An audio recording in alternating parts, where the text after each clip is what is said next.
Şimdi pencər yığıram qızlar. Mən sizə söz vermişdim. Bütün yeyilən otları çəkib göstərəcəm bütün yaya.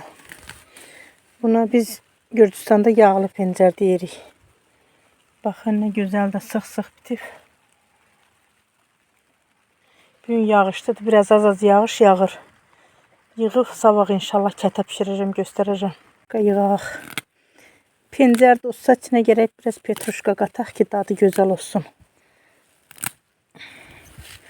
Çox qatmayacağım, bir qoma. Təmiz petruşka belə göyün dadı ta gözəl olur.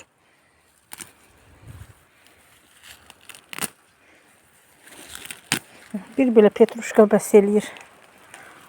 Çoxdur petruşkam tası, çox istəmirəm. Petruşka dadını öldürür. İçinə göy soğan da qatır. Biraz da soğan yolaq. Kətəmiz dadlı olsun inşallah.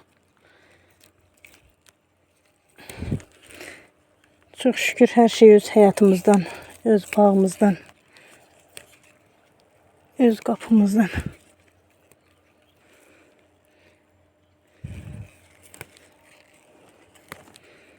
Biraz soğan qataq, kətəmiz ləzzətli olsun. Hamısını göstərəcəm inşallah. Bir belə də soğan yığdım. Bəsdir.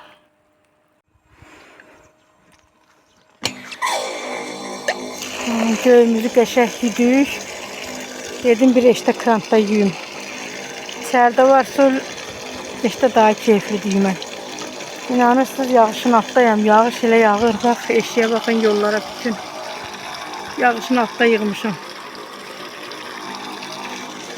Ama sabah qarıram çəkib, gün pişirirəm. Belə əstəğfurullah.